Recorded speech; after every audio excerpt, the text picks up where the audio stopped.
कि आप एक बार मौत को छू के वापस आए हुए हैं और हाँ। आपने एक ऐसे जहाज में अपनी आपकी सीट बुक थी यस, जो कि तबाह हो गया, भोजा गालिबन 2012 की बात है। ऐसा ही है। तो सबसे पहले बताएं कि वो क्या कैफियत थी कि जब ये खबर आई कि जहाज तबाह कुछ हो नहीं, गया और मैं अगर बॉडी न हो जाता या मैं यानी आप ये सोचिए कि मेरी शिफ्ट शुरू हुई, मैंने छुट्टी ली दफ्तर से हम्म, और मैंने कहा कि जी मैंने जाना है, और फरा से मिलने जाना था, मैंने इस्लामाबाद, लाहौर से इस्लामाबाद आई हुई थी, तब हमारा जो था ना वो निकाह का बस चल रहा था प्रोसेस। तो मैंने एक दिन पहले उनसे यानी शाम 7 बजे की सीट करवा ली थी। दफ्तर ने कहा जी आप कुछ मसला नहीं जा सकते, कल की शिफ्ट आपको करनी पड़ेगी। तो मैंने वहीं पे टेबल पे आके उस लैपटॉप से जिससे खबरें पढ़ते हैं वो अपनी बुकिंग कैंसिल करवाई, जो कि शाम 7 बजे की थी। ठीक है, और वहीं पे बैठते बैठे मैंने सुबह 7 बजे की फ्लाइट करवा ली। ठीक है। और जब आपकी उस एयरलाइन में पहले आपने सीट बुक करवा ली हुई थी वो तो और फिर इदारे ने कहा कि एक दिन आपको और रुकना पड़ेगा। तो मैंने शिफ्ट कंटिन्यू करने के लिए दफ्तर आया। दफ्तर आके उसी लैपटॉप पे मैंने वो फ्लाइट कैंसिल करवाई 7 बजे वाली। 2 बजे शुरू होगी शिफ्ट, दोपहर में जब भी हुई होगी, वो मैंने कैंसिल करवा के अगले दिन 7 बजे की करवाई। अब शिफ्ट चलती रात 9 बजे के खबरनामे के बाद तक। तो जैसे ही कुछ 8:30-9 बजे, जब भी, अब मुझे एग्जैक्ट टाइम याद नहीं, तो मुझे कान में कहा गया कि भोजा एयरलाइन का तैयारा गिर गया इस्लामाबाद में, तो ब्रेक करें खबर। और मैंने वो खबर ब्रेक की, जिसमें मैंने अभी 4 घंटे पहले 3 घंटे पहले अपनी सीट कैंसिल करवाई थी।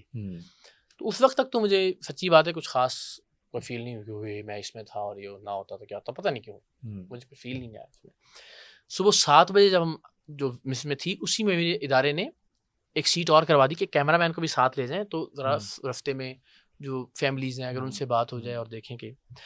तो जहाज़ था A320 लगा हुआ, जो 7 बजे फ्लाइट थी ओरिजिनली, लेकिन उस जमाने में जंबो भी चलते थे, 747 जो था PIA का, उन्होंने उसको बड़ी फ्लाइट में कन्वर्ट कर दिया, बिकॉज अब वो फैमिलीज भी उन्होंने लेके जानी थी, जिनके प्यारे बेचारे वहाँ पे, जिनकी लाशें वहाँ से उन्होंने DNA करवा के लेके आनी थी।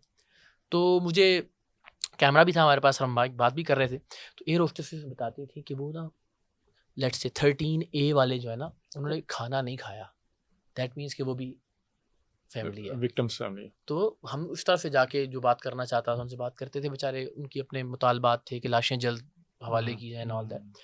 जब मैं वहाँ एयरपोर्ट उतरा तो वहाँ पे पहले बजाय कि होटल जाता, मैं फिर सीधा कैमरामैन को लेके उस जगह पे गया जहाँ जहाज़ गिरा था।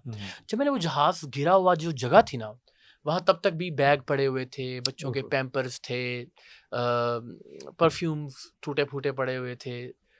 उस लम्हे में पहली बार मुझे ये रियलाइज़ हुआ कि इस फ्लाइट में तो मैं भी हो सकता था। दैट वाज द मोमेंट कि उसके बाद फिर मैंने परसों तक जो है ना वो जहाज़, ये भी नहीं हो सकता था कि आप ट्रैवल ना करें, इतनी ट्रैवलिंग है ज़िंदगी के अंदर। तो पाकिस्तान में जो डोमेस्टिक फ्लाइंग थी ना, उससे में मैं नहीं, मैं जानता हूँ, मेरा अल्लाह जानता है, मुझे लगता है अल्लाह ने मुझे इज़्ज़त देने में जो एक रोल था ना, वो इस फ़ियर पर काबू पा के ट्रैवल करने का भी जो एक एफर्ट थी ना, उसकी वजह से भी थी। मतलब क्या उसके बाद एक खौफ में मुब्तला रहते थे कि यार बस ये हाथ से का शिकार ना हो जाए, और मेरे ख्याल उसी लिए आपने वीडियो बनाई कि बहुत से लोग इस खौफ में मुब्तला रहते हैं। मुझे भी वो फिर ये जब ये इंडियन एयरलाइंस का हादसा हुआ, तो मुझे लगा कि फिर मैंने जो उस पर काम किया, मैं जब हम यूके जाते थे तो PIA की 777 डायरेक्ट फ्लाइट्स हुआ करती थी शुरू में।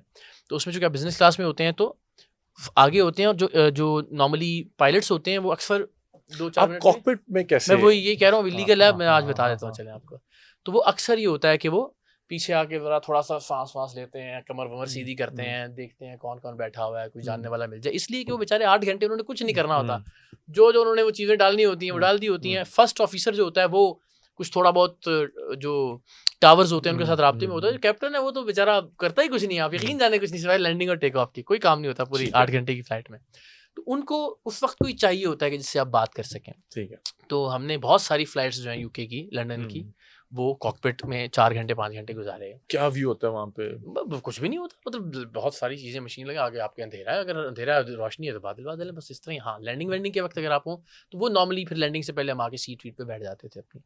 तो जो मैंने कॉकपिट में सफ़र जब किया ना बहुत सारा, देन आई रियलाइज कि यार जहाज़ हचकोले खा रहा है, यूं हो रहा है, पीछे वाले सोच रहे होंगे बस अभी गया, और कैप्टन और फर्स्ट ऑफिसर जो है ना वो चाय पी रहे हैं, बिकॉज दे नो कि बहुत नॉर्मल बात है ये। उनके फेशियल एक्सप्रेशंस को मैं नोट करता था, फिर जो मेरी लर्निंग थी फिर मैंने वो सारी उस वीडियो में शेयर की। अच्छा क्या भाई, इसी दौरान फिर जब जुनेद जमशेद साहब वाला हादसा हुआ तो उसने दोबारा आपको हर एक ने, जब एयर ब्लू हुआ तो फिर एकदम से दोबारा से वो फियर की। फिर जब ये कराची वाला ईद से कुछ दिन पहले जी, कुछ जी। साल वो फिर जुनैद भाई का तो खैर बिल्कुल ही सबको उसने हिला दिया था, तो ज़ाहिर हम और ज़्यादा।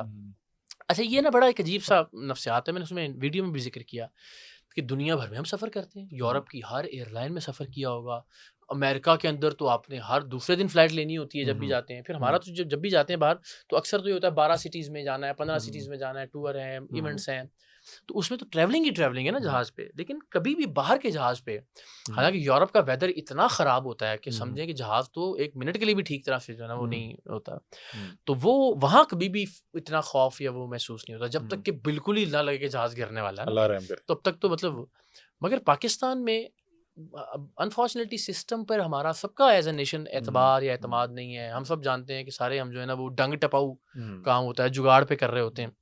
एंड अगेन उसकी मिसालें भी हैं कि हर दूसरे दिन आपका कोई ना कोई भोजा एयरलाइन है, आपका एयर ब्लू है, आपकी पीआईए की 2 फ्लाइट्स हैं, तो हर 2 साल बाद अगर आपकी साल बाद एक फ़्लाइट गिर रही है, तो ज़ाहिर है आपका सिस्टम पर से एतमाद उठ जाता है। मैं आपको मिसाल देता हूँ, मैंने भी जब ये जुनैद भाई वाला शायद हादसा नहीं, जब ये ईद से पहले तैयारा गिरा, तो मैंने उसमें एक रिसर्च की।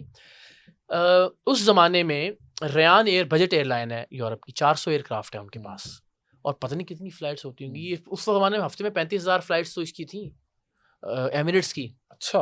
कोई जानलेवा एक्सीडेंट नहीं है, रयान एयर का कोई जानलेवा एक्सीडेंट नहीं है। तो दैट मीन्स कि ठीक है, अल्लाह की रज़ा और मर्जी अपनी जगह, मगर इंसान और सिस्टम का अमल दखल भी है अल्लाह की रज़ा के बाद आपकी सेफ्टी और सिक्योरिटी में, जो हम नहीं कर रहे पाकिस्तान बिल्कुल में। ऐसे